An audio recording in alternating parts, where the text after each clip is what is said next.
Break के बाद आपका स्वागत है। खबरों में आगे बढ़ेंगे। रायपुर में स्वास्थ्य मंत्री श्याम बिहारी जायसवाल ने राज्य सरकार के 900 दिन पूरे होने पर सरकार की उपलब्धियों को लेकर पत्रकारों से चर्चा की। उन्होंने कहा कि सरकार ने बिना रुके और बिना थके लगातार काम किया है और साथ ही 900 से अधिक योजनाओं के माध्यम से प्रदेश की जनता को लाभ पहुंचाया जा रहा है। मंत्री ने कहा कि प्रधानमंत्री आवास, स्वास्थ्य और जन कल्याण से जुड़ी कई योजनाओं को जमीनी स्तर पर प्रभावी ढंग से लागू किया गया है, जिससे लोगों को राहत मिली है। उन्होंने दावा किया कि वर्तमान में प्रदेश की स्थिति पहले से बेहतर हुई है और सरकार के कार्यों का सकारात्मक परिणाम दिखाई दे रहा है। वहीं राजनीतिक मुद्दों पर भी बोलते हुए उन्होंने कहा कि आगामी चुनावों में भाजपा को जनता का समर्थन मिल रहा है, क्षेत्रीय दलों का प्रभाव लगातार कम हो रहा है। तो आगामी चुनाव को लेकर बड़ा दावा किया है स्वास्थ्य मंत्री ने।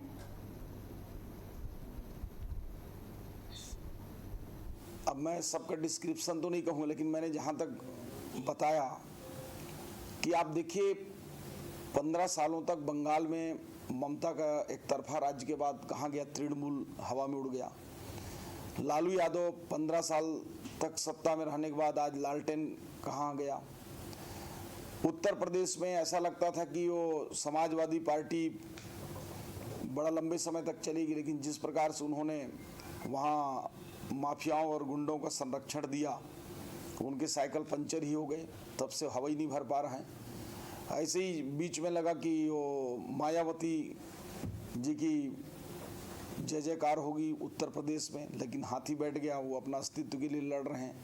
ऐसे ही लगा केजरीवाल का वो आम आदमी पार्टी, लगता था प्रधानमंत्री के दावेदार हैं, टीवी वगैरह में आप लोग भी दिखाते थे। एक और हमारे माननीय प्रधानमंत्री जी को, एक और कांग्रेस के युवराज जी को, और एक चेहरा आम आदमी के केजरीवाल जी को दिखाते थे। लेकिन झाड़ू कैसे टूटा उसका हवा ही नहीं लगा। दिल्ली में एक तरफा सुपड़ा साफ हो गया, पंजाब में भी होने वाला है। वहीं छत्तीसगढ़ के धमतरी में बिजली दरों में बढ़ोतरी और स्मार्ट मीटर के मुद्दे पर कांग्रेस ने बीजेपी सरकार के खिलाफ मोर्चा खोल दिया है। राजीव भवन में आयोजित प्रेस कॉन्फ्रेंस में कांग्रेस नेताओं ने सरकार की बिजली नीति पर बड़े सवाल उठाए। पूर्व मंत्री अनिला भेड़िया ने आरोप लगाया कि बीजेपी सरकार बनने के बाद कई बार बिजली दरों में बढ़ोतरी की गई है, जिससे आम जनता, किसान और छोटे व्यवसायी प्रभावित हो रहे हैं। उन्होंने कहा कि स्मार्ट मीटर को लेकर भी उपभोक्ताओं से अधिक बिल आने की शिकायतें मिल रही हैं। कांग्रेस ने बिजली हाफ योजना बंद और बिजली कटौती की समस्या को लेकर भी सरकार पर जमकर निशाना साधा है। नेताओं ने बिजली दर वृद्धि वापस लेने और साथ ही उपभोक्ताओं को राहत देने की मांग की है। साथ ही चेतावनी दी है, मांगे पूरी नहीं हुई तो आंदोलन किया जाएगा।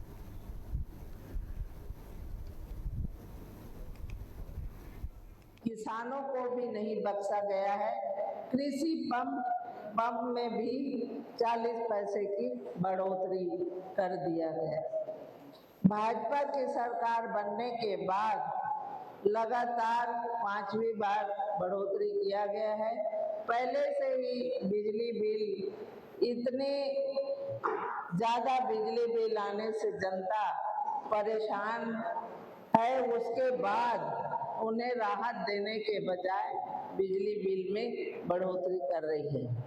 हाल ही में भाजपा सरकार ने बिजली के दामों में 12% विद्युत ईंधन अभिभार के रूप में बढ़ोतरी किया है। वहीं बिजली दरों में बढ़ोतरी और स्मार्ट मीटर के विरोध में कांग्रेस ने डंगनिया बिजली ऑफिस मुख्यालय के सामने जोरदार प्रदर्शन किया। यह प्रदर्शन प्रदेश कांग्रेस कमेटी अध्यक्ष दीपक बैज की घोषणा के तहत आयोजित किया गया। प्रदर्शन का नेतृत्व शहर जिला अध्यक्ष श्री कुमार शंकर मेनन ने किया।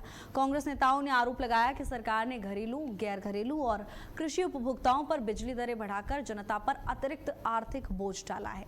पूर्व विधायक विकास उपाध्याय ने कहा कि स्मार्ट मीटर से उपभोक्ताओं को अधिक बिल का सामना करना पड़ रहा है और कांग्रेस इसे जनता की लड़ाई मानकर आगे भी संघर्ष करती रहेगी।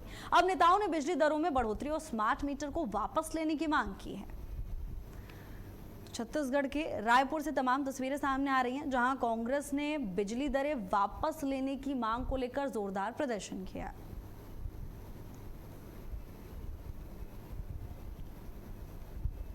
वहीं छत्तीसगढ़ कैडर के वरिष्ठ आईपीएस अधिकारी पी सुंदरराज को राष्ट्रीय जांच एजेंसी में बड़ी जिम्मेदारी मिली है। केंद्र सरकार ने उनकी प्रतिनियुक्ति को मंजूरी देते हुए एनआईए में महानिरीक्षक यानी आईजी पद पर नियुक्त किया है।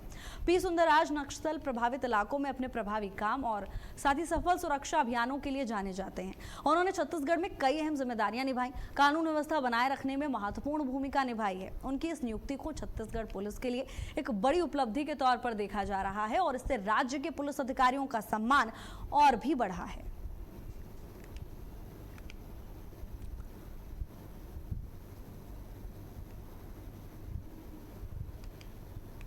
वहीं मोदी सरकार के 12 साल पर रायपुर में प्रदर्शनी का आयोजन किया गया। प्रदर्शनी में प्रधानमंत्री नरेंद्र मोदी के कार्यकाल की उपलब्धियों की प्रदर्शनी लगाई गई, जहां इन तमाम सालों में लिए गए नियमों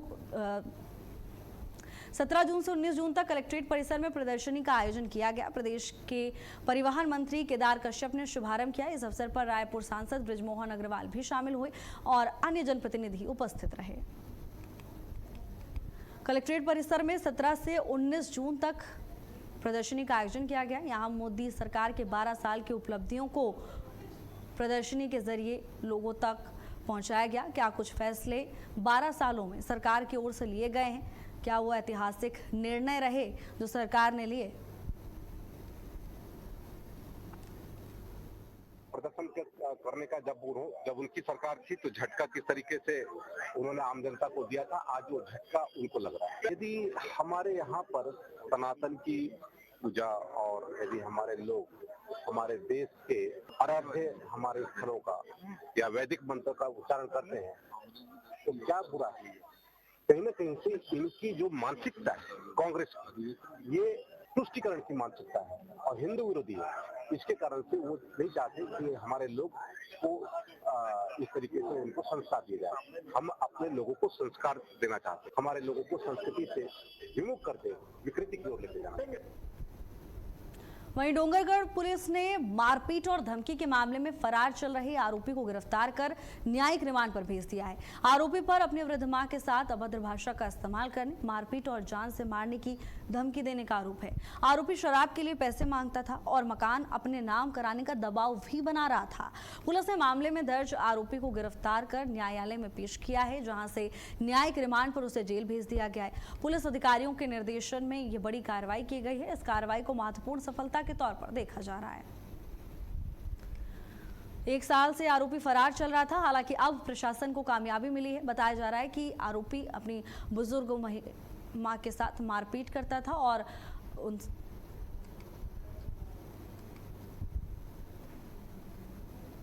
वहीं धमतरी में भ्रष्टाचार के खिलाफ एसीबी ने बड़ी कार्रवाई करते हुए सिंचाई विभाग के एक कर्मचारी को कथित रिश्वतखोरी के मामले में पकड़ लिया है। कर्मचारी लकेश साहू को उसके घर से हिरासत में लेकर धमतरी स्थित पीडब्ल्यूडी रेस्ट हाउस लाया गया, जहां उससे पूछताछ की। बताया जा रहा है कि मामला करीब 1 लाख रुपए के लेन देन से जुड़ा हुआ है। एसीबी की टीम पर मामले की जांच में जुटी हुई है। धमतरी नगर निगम में सरकारी जेसीबी मशीन के कथित दुरुपयोग को लेकर विवाद बढ़ता जा रहा है। कांग्रेसी पार्षदों ने आरोप लगाया कि निगम की जेसीबी का इस्तेमाल निजी काम के लिए किया जा रहा है। इसी आरोप के बाद पार्षदों ने एक प्लॉट में काम कर रही जेसीबी को पकड़ लिया और मौके पर हंगामा कर दिया। उनका कहना है कि वार्डों के विकास कार्यों के लिए जेसीबी मंगाने पर डीजल नहीं होने का बहाना बना दिया जाता है, लेकिन निजी लोगों के काम के लिए मशीन तुरंत उपलब्ध करा दी जाती है। पार्षदों ने इसे सरकारी संसाधनों का दुरुपयोग बताया और कार्रवाई की मांग की है। वहीं महापौर ने मामले की जांच कराने और जांच रिपोर्ट के आधार पर उचित कार्रवाई करने की बात की।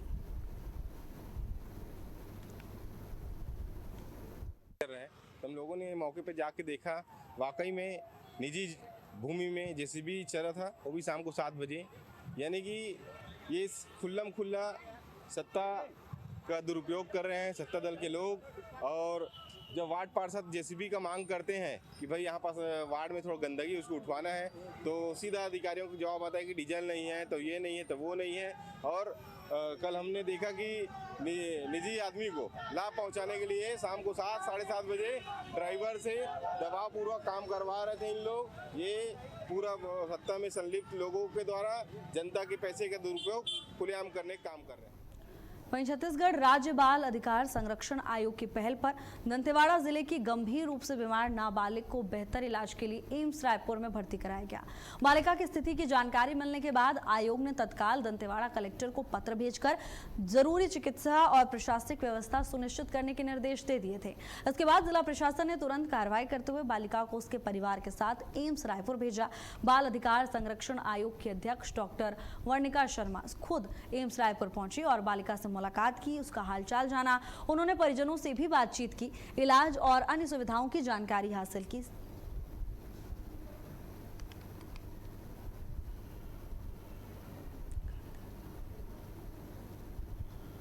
अब खबर बिलासपुर से है, जहां एक बुजुर्ग पति ने अपनी बुजुर्ग पत्नी की चाकू से गला काटकर बेरहमी से हत्या कर दी। बुजुर्ग पत्नी मौके पर दर्दनाक मौत हो गई।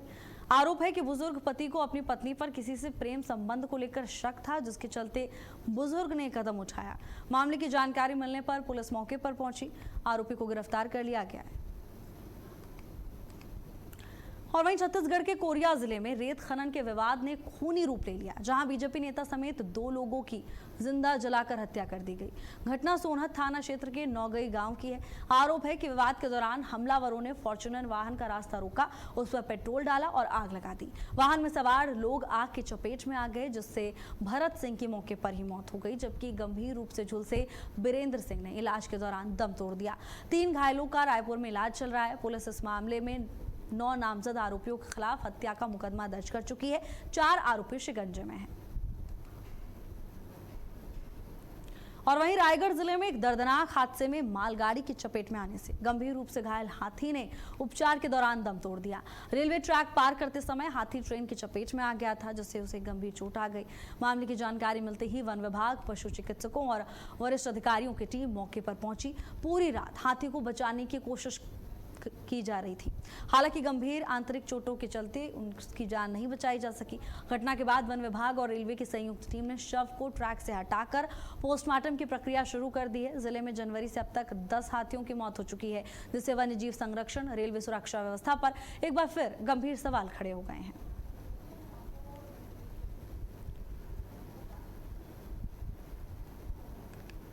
रेलवे ट्रैक पार करते समय हादसा हुआ।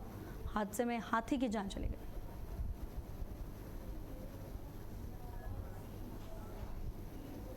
फिलहाल के लिए मेरे साथ बस इतना ही। देश और दुनिया की तमाम बड़ी खबरों के लिए देखते रहिए भारत अपडेट। नमस्कार।